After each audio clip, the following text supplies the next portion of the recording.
Welcome to the Final Girls podcast, where we explore the intersections of horror film and feminism. This is Anna, co-founder of the Final Girls and your podcast host. This season so far, we've been tracing the lineage of female monsters in horror cinema, and in each episode, I'm joined by a special guest to dive deep into a monster movie or two. With only a couple of episodes left to go, we are now going to be diving deep into some contemporary horror films. And today, after some alien murder doll and a hybrid creature action, we go back to a classic with zombies. We're going to be diving deep into the 2016 British post-apocalyptic horror, The Girl with All the Gifts. Starring Glenn Close, Gemma Arterton, and child actor Senia Nanua, who gives a stunning lead performance as Melanie, one of the several children immune to a mutated fungal disease that has eradicated free will and turned the rest of humanity into cannibalistic zombies. I'm joined in this episode by film writer Layla Latif to discuss the film, its themes, and the very upsetting idea of zombie babies eating their way out of the womb. As always, our conversation will contain spoilers from the very beginning, so if you're not familiar with the story of the film or the book that it's based on, consider this your spoiler warning.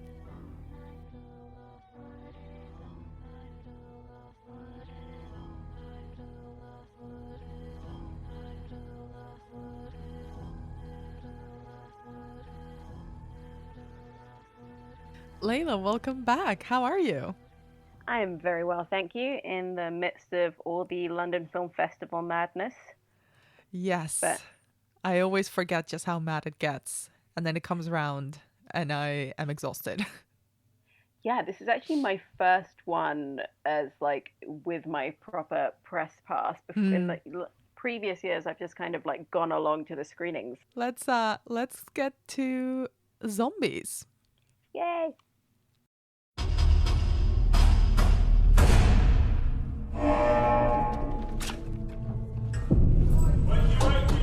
Rise and shine! Come on, up you get! Transit! On the move! Hello, Dr. Caldwell. Hello, Melanie.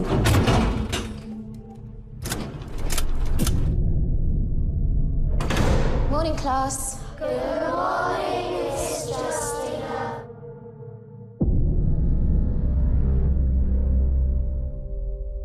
Once upon a time, there was a woman. The most beautiful and amazing woman in all the world. No! You just touched her. Watch. No, please, don't do that. They're only children.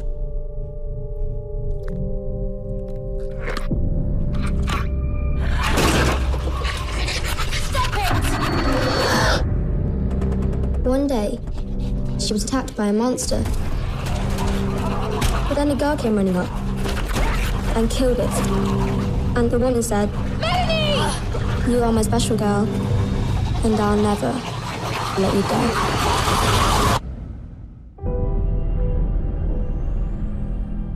She saved me, and you're still afraid of her. Yeah, and you should be too. I am producing a vaccine, and she is the main ingredient. What am I? Hope. That's what you are. So we're going to be talking all about The Girl with All the Gifts here. And when we were emailing before recording, you mentioned that this was one of the films that you love. So to kick off, what is your relationship with the film, and do you still love it, or do you remember what you thought of it when it first came out? So, I mean, it's not a perfect film, but it is a film that I love. I think for context, to kind of appreciate this film, you have to remember what 2016, when it came out, was like. Mm-hmm. We were so oversaturated with zombies at that time. I actually went on Wikipedia and did a count, and between 2010 and 2016, 123 zombie films came out. This was also the year that The Walking Dead killed Glenn, which was basically the only decent thing left in The Walking Dead at that point. And the really terrible spin-off Fear the Walking Dead came out. I hate The Walking Dead. I hate watched it for many years, but around this time I gave up. And so, really, the zombie all the zombie tropes, all of the zombie Mm-hmm. makeup and presence and Mm-hmm. satire was so overdone at this point. So when Girl with All the Gifts came along, it really stood out and Mm-hmm. breathed new life into a genre that I absolutely love, but I felt at this point had been, well, not to create, be too on the nose, but had been beaten to death. I appreciate that so much. But okay, that's actually really fascinating. So, what made it stand out for you at that time when zombies were everywhere and kind of done to death and also just consistently declining in quality? I think it's very fair to say. Yeah, well, for me, I really love those old Romero films. I love horror that has a satirical edge to it. Hmm. And like zombies don't necessarily have to be political, but they're definitely permitted to be. And when you kind of see a film and you see the potential about like, oh wow, this could be a commentary you know, on pandemics, or this could be a commentary on consumerism, or this could be a commentary on kind of immigration, like all of these different things. But at this time, it was like we were getting like just the most deadening, boring stuff from The Walking Dead, who just had this relentless one message about like, oh, but what if humans are the real monsters? And I'd be like, it's been 6 years, have a second idea. And then, you had some terrible stuff coming out. Like, do you remember Warm Bodies? I do. The Zom rom-com, that was Yeah, also a trend for a minute and a half. yeah, and it was bad.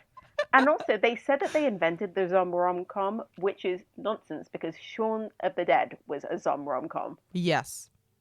And it is excellent. And there was Very also excellent. Life After Beth. I actually didn't mind Life After Beth. Yeah, I quite enjoyed it, mainly because I love Aubrey Plaza. Yeah. And I think there was another one with Anton Yelchin as well. Oh, R.I.P. Yes. Something about my dead ex-girlfriend, something naff like that.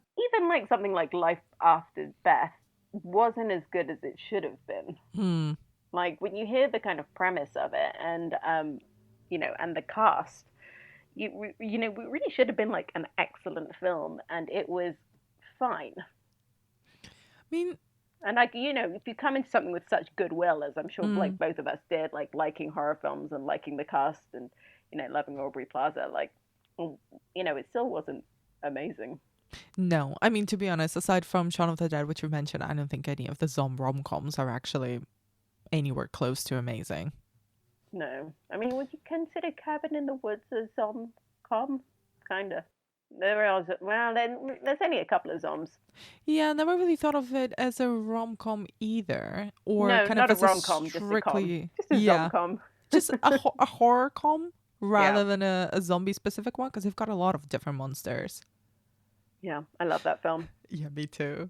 So, what did you make of Go With All the Gifts then, with at that time and when you've revisited it? Yeah, I thought it was great. I think obviously it has this like central image which they really like keep coming back to in the Mm, film, and isn't so all of the marketing of this like beautiful young girl with this Hannibal Lecter mask, and that yeah. had like so much. It was so striking at the time that like I couldn't help but like just be like, yes, I am super into this. Hmm. I'm on Hmm. board. And then I think what it kind of said as a film, and it had such a great ending and a great kind of setup.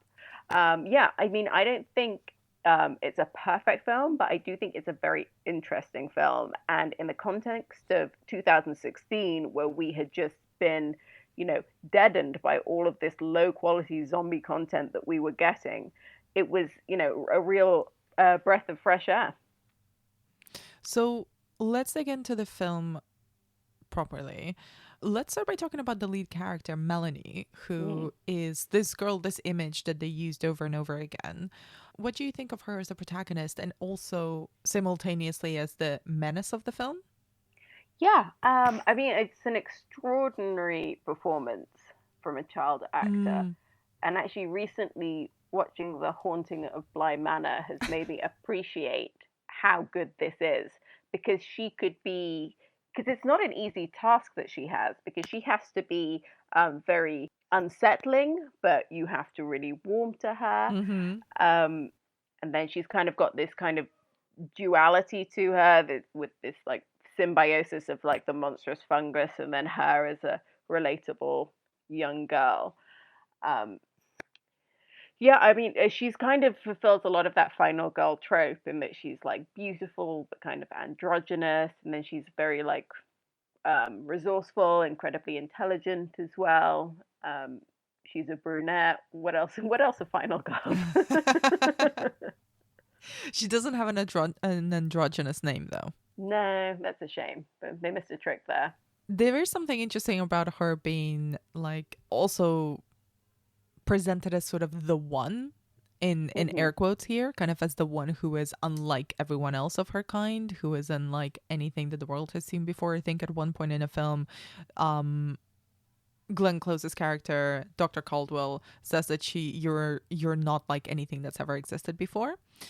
So how do you think the film plays with this idea of her being the chosen one?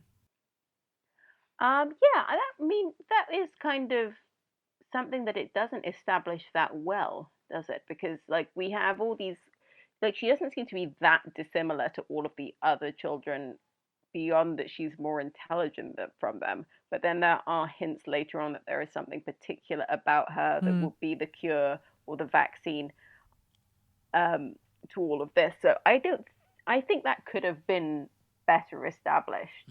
Whether she is kind of the first in like this next stage of man, or she is just like a very good version of that. Yes. And what do you think then about the way that the film establishes its mythology? Could have been better. Now I think when I saw it at the time, I was like, great, I love all of these ideas and Glenn Close, the scientist, and doing all of this stuff. But this pandemic has made me a lot more skeptical about mass producing vaccines. So Glenn Close's plan to kind of doesn't like convince as much when you watch it in the midst of all this. Can we even watch a film without rethinking it entirely through the lens of a post-pandemic world or like a during pandemic world? Especially because this whole zombie virus that they establish, it's very earthbound, like it's very natural, like they call it a fungus that attaches itself to the brain and makes people into zombies, but they don't even use the Z word. They call them the hungries. Which I hated, I have to say. I mean, it was just so infantilizing, hungries. Yeah. But also, are they living in an alternate world to us where zombies are not a reference? Perhaps. But either way, yeah. No, I thought hungries was a really odd choice.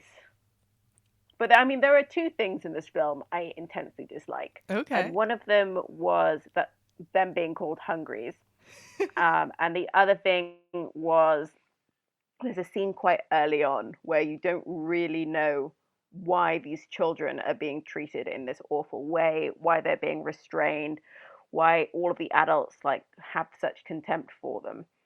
And Paddy Considine, as a soldier, to remind Gemma Arterton that these are monsters, rubs his arm in front of one, and their teeth start chattering. Yep. And I don't know who came up with this teeth chattering as like a threatening thing, but it really, really doesn't work. Like it just, and I've been trying to think, why does it look so awful to me? And I think it's because it's not something that occurs in nature. Like when any like animal is in a moment of prey, no animal chatters its teeth, so it just looked really stupid, I think, on screen. That is such a good point. Like baring your teeth, sure, but what the hell was that? Yeah, I think it's like, it actually really kind of reminded me a little bit of the zombies in Return of the Living Dead franchise, in the sense where they're a combination of a lot of different zombie tropes. Like they move really quickly and they're presented as being kind of supernaturally strong because they have to be restrained and stuff, and these are kids still, like they're small, they're not that strong. Like the idea that these adults and adult military people would be physically scared of them is kind of in itself something that needs explanation because they're able to overpower them quite easily, you think.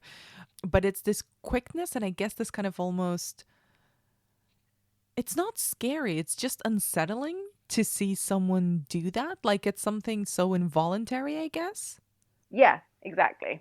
I mean, maybe it varies person to person, but I just thought that maybe it was something that they kind of came upon for this film because they wanted to have something that distinguished their zombies.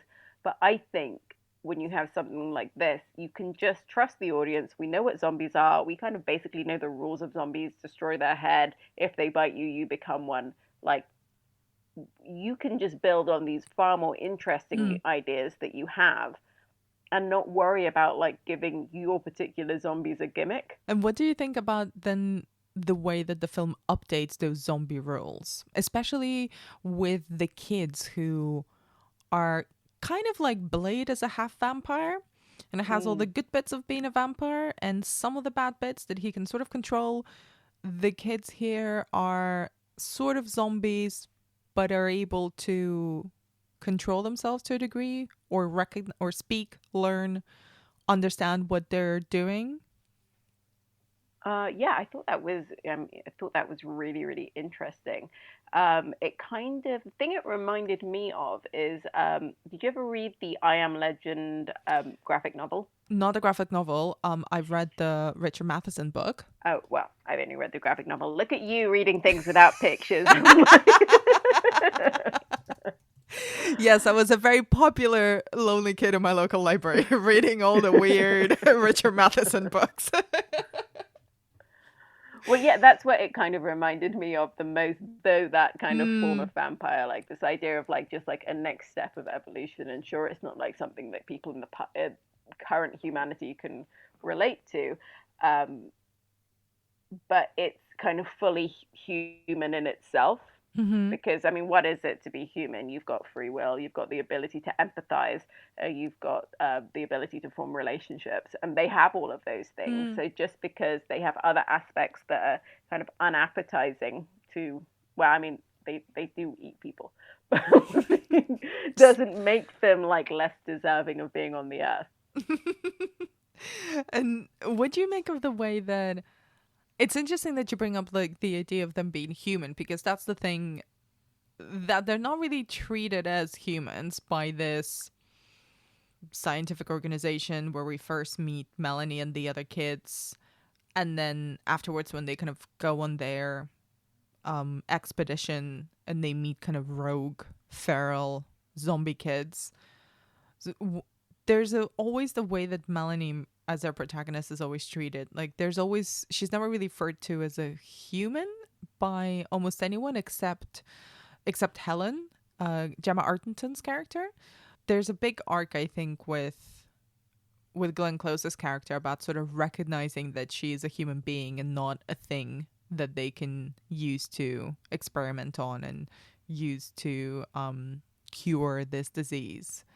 So how do you think kind of the central story around questioning whether these creatures are humans or not, or whether they deserve to be treated as humans, pans out in the film?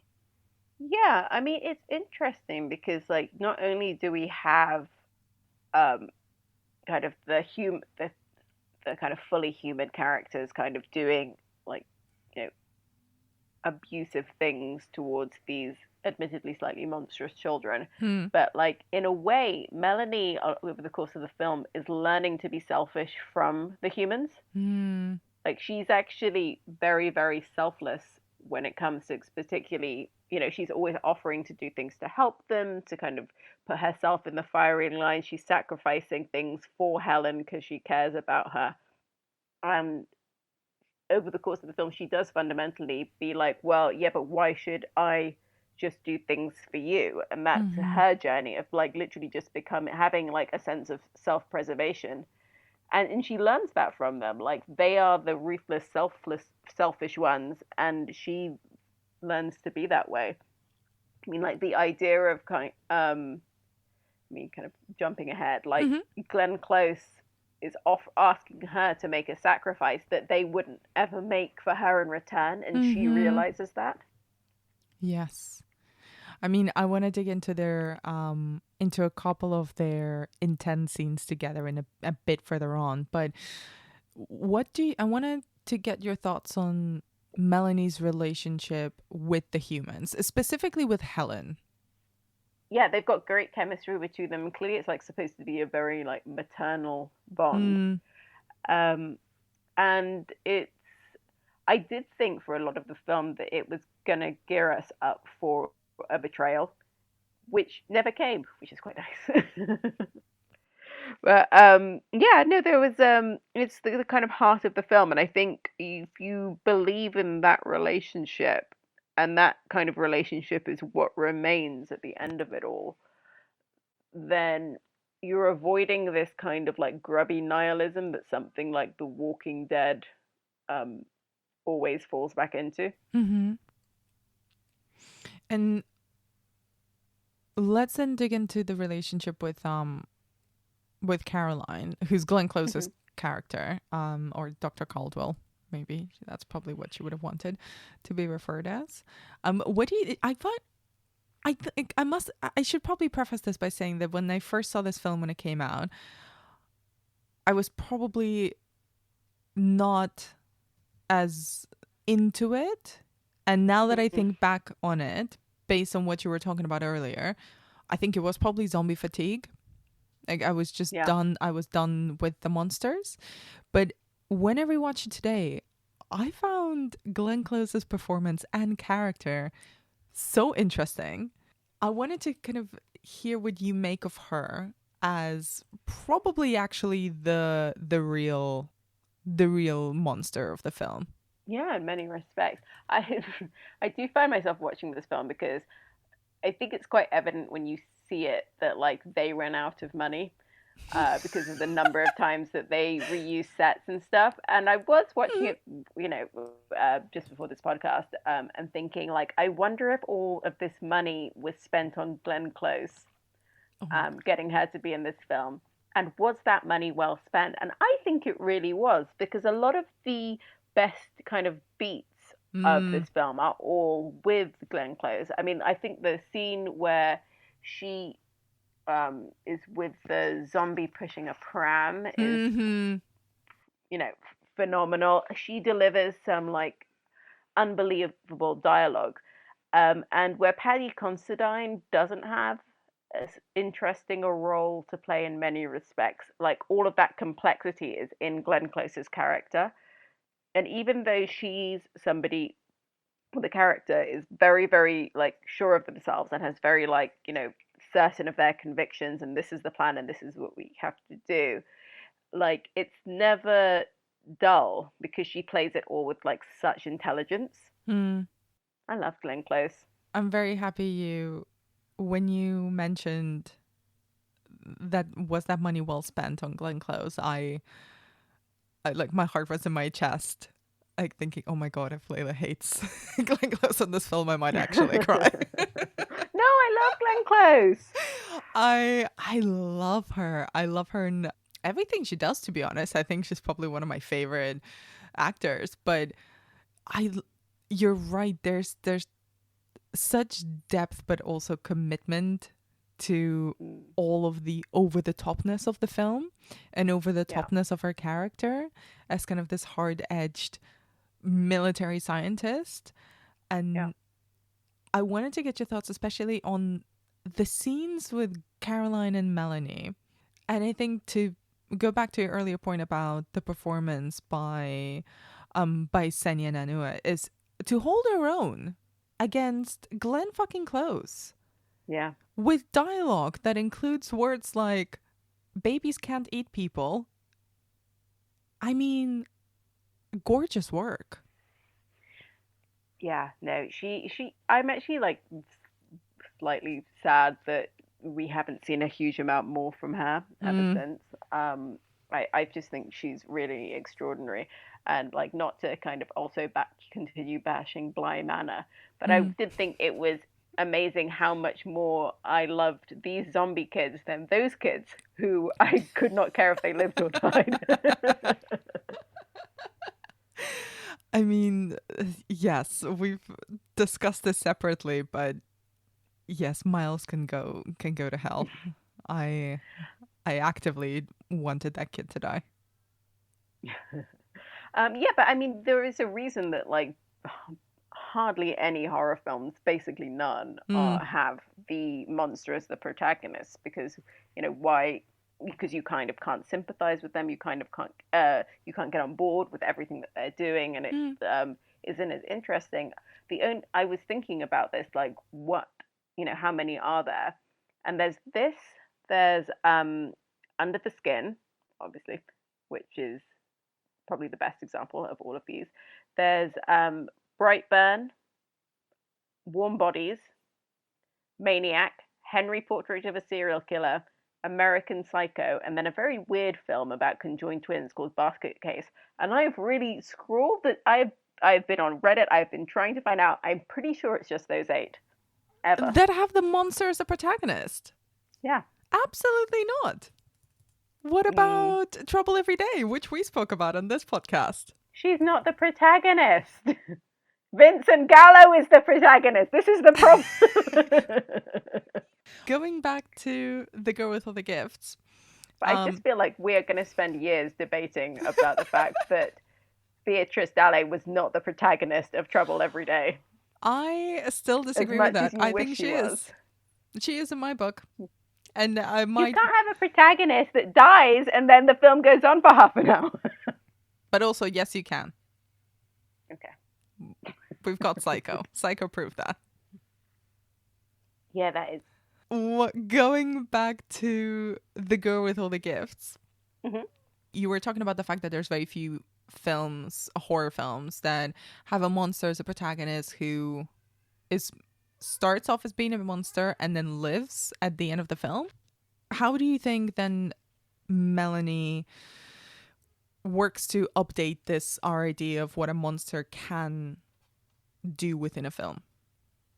Well, that's what I think is like most interesting about this film, and it kind of brings in like I think it's Melanie's character starts to represent something like very political, where it sort of looks for the beginning of the film, because they have so many references to Pandora's box, that's going to be like the allegory that we're looking at.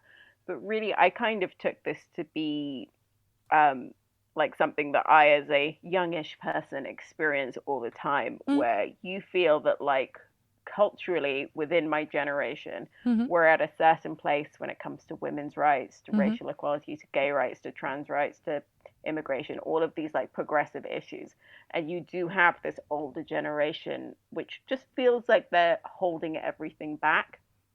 And, I'm not wishing, older people dead or anything like that. But there is kind of this like frustration of like, why should we all be held back waiting because you guys kind of can't get on board with the new way that the world should work? And that's what it really spoke to me in this film. And that's kind of what I took Melanie's character to really represent. That's really interesting.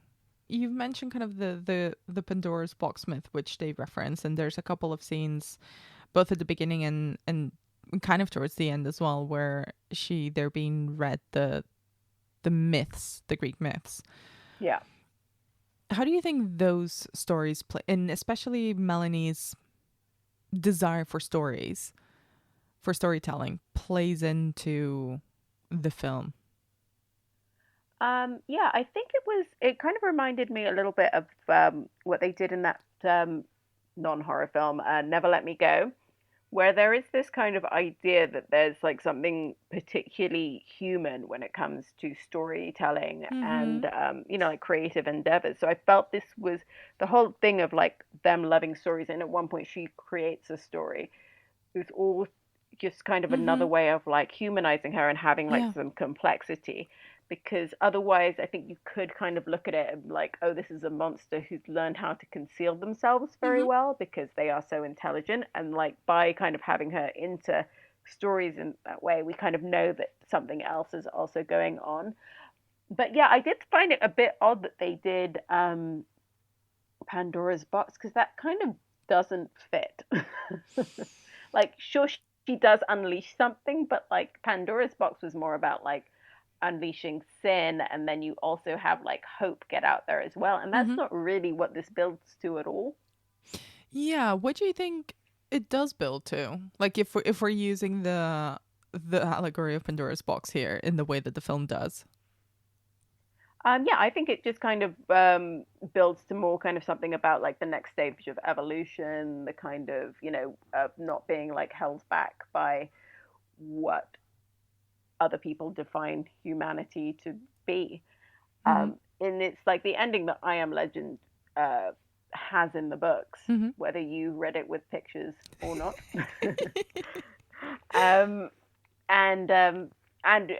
apparently the Will Smith film of it was going to have that ending, but test audiences hated it so much that they went back and changed it.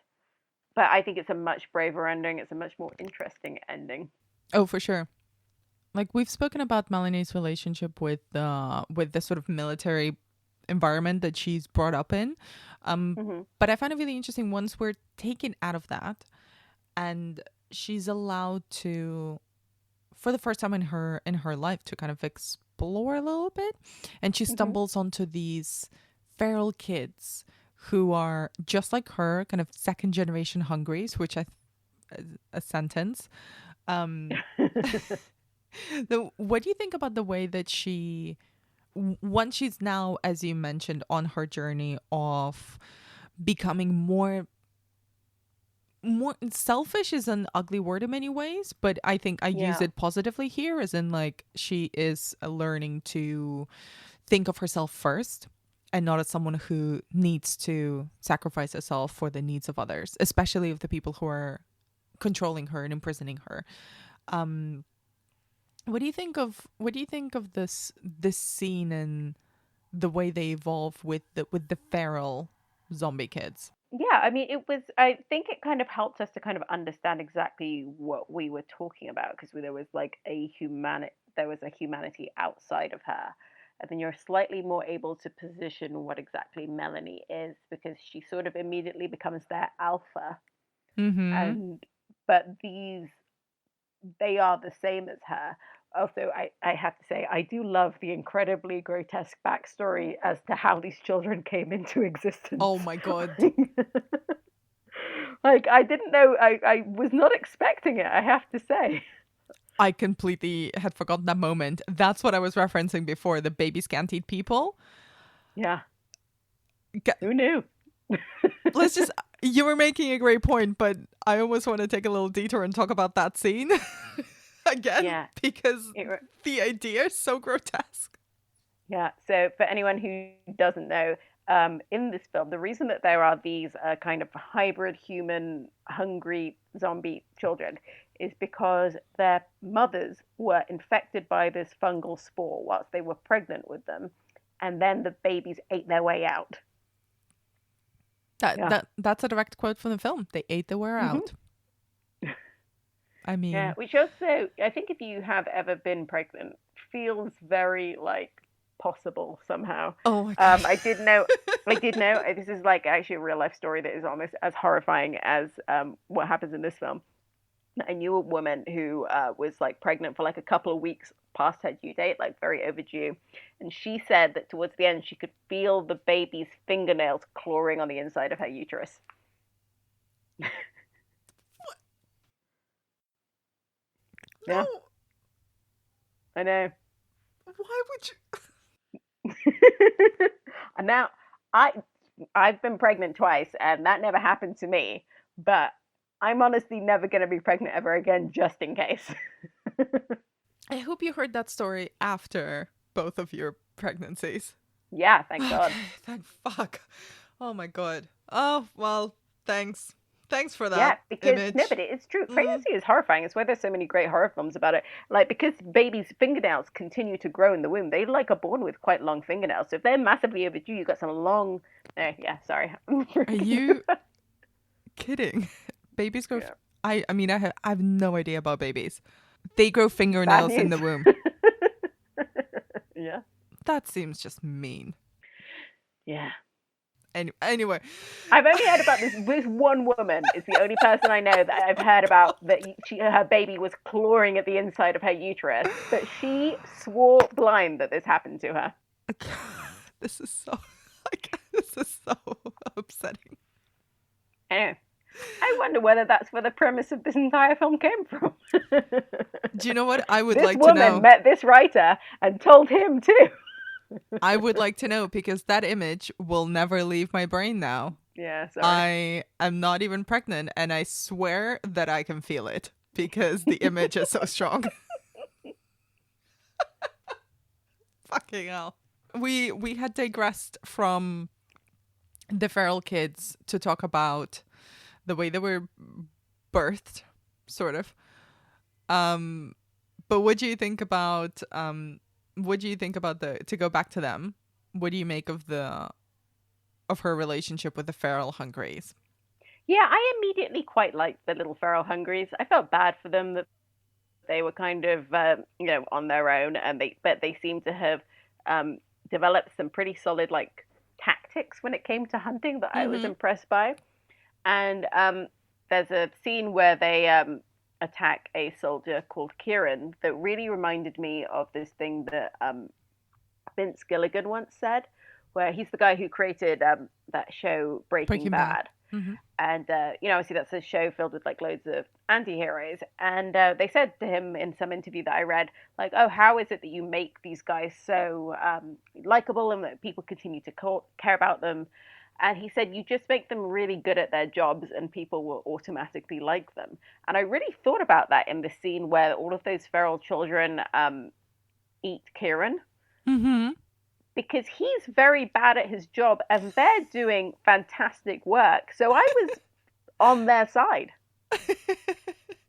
Like, you're a soldier. You should be better at this.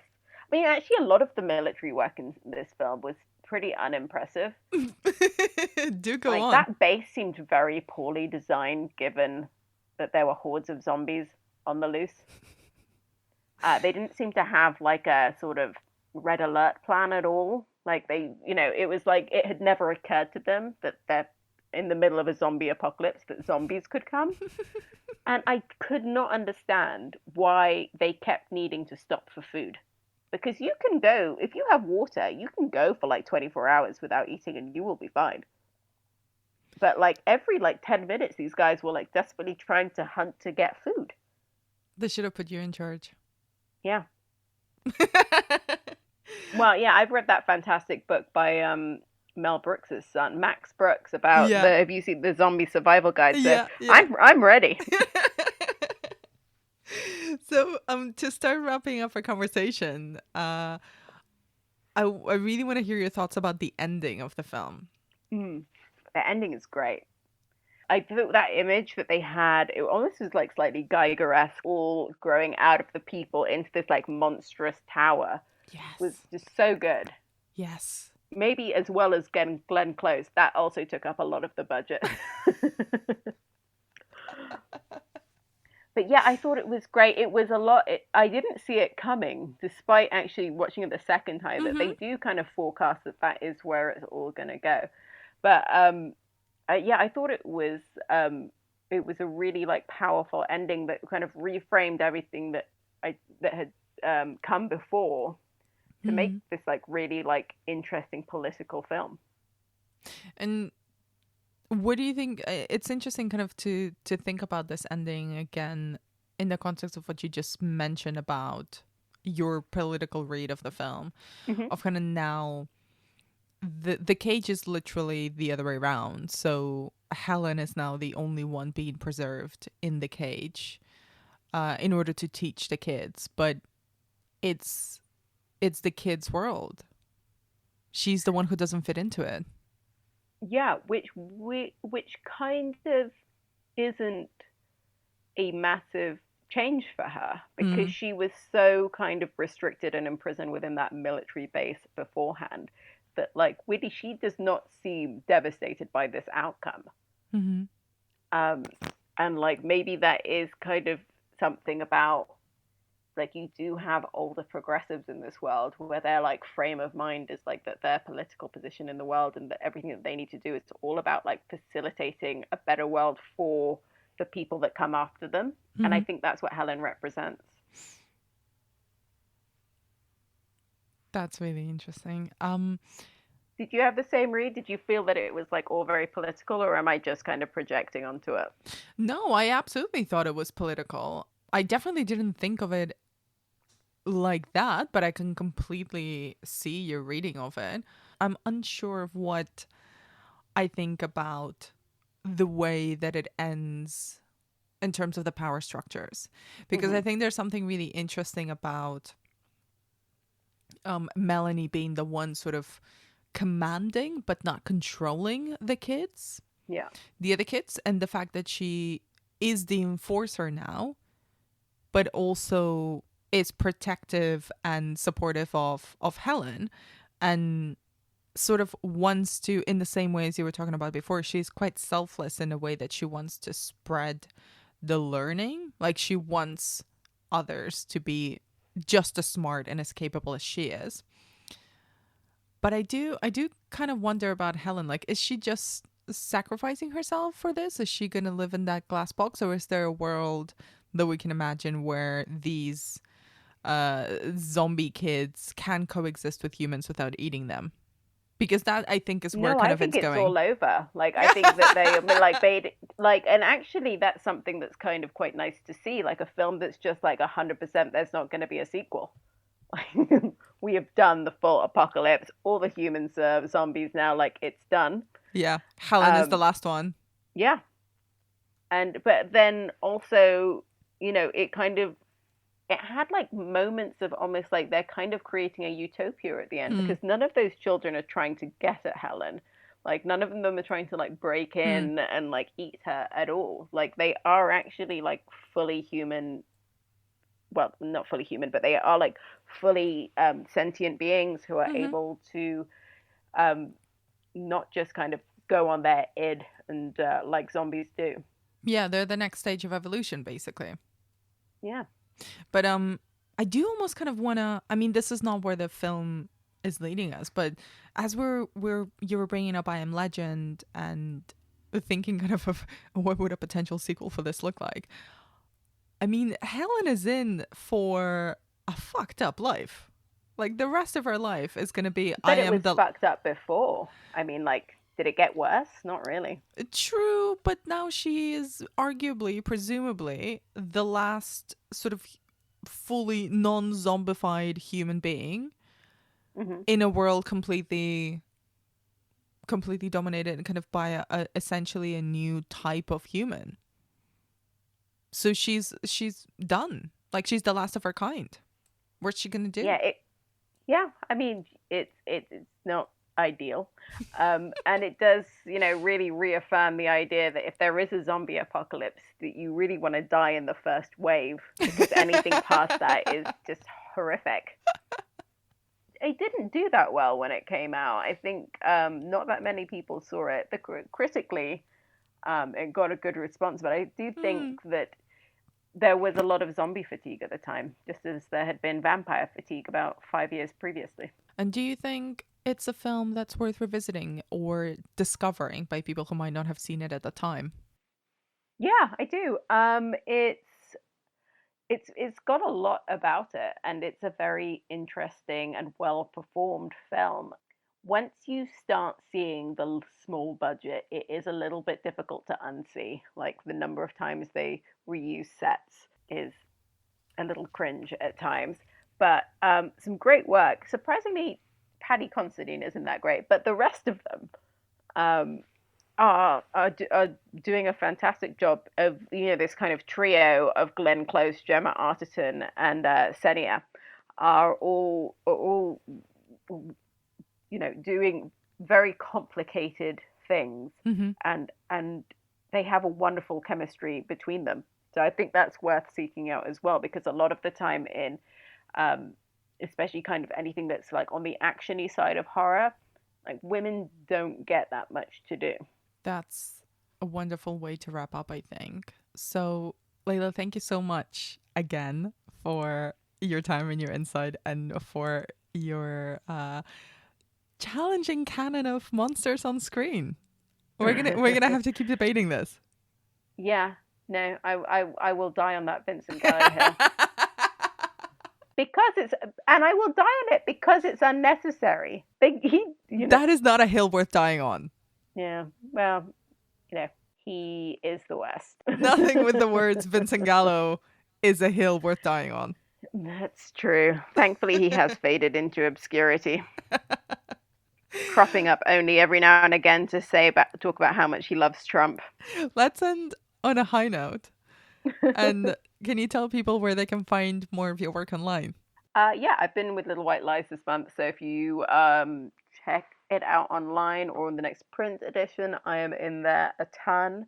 Also got some fun stuff coming up with Sight and Sound and The Guardian. So yeah, just keep an eye out for me. I'm on Twitter at Layla Latif, and I post everything shamelessly on my Twitter feed, so you'll be able to see anything that I get up to. Awesome. Thank you so much. Thank you. That's it for this episode of the Final Girls podcast. You can find us on Apple Podcasts, Spotify, or wherever you get your shows. If you can, please do take the time to leave us a review on Apple Podcasts. You can also find out more about what we do on thefinalgirls.co.uk and follow us on Twitter, Instagram, and Facebook at The Final Girls UK. You can also follow Layla on Twitter at Layla Latif, and I am at Anna B. Demented. Thank you for listening, and next week we'll be joined by Mary Beth McAndrews to dive into one of my favorite cinematic cannibal films, Raw.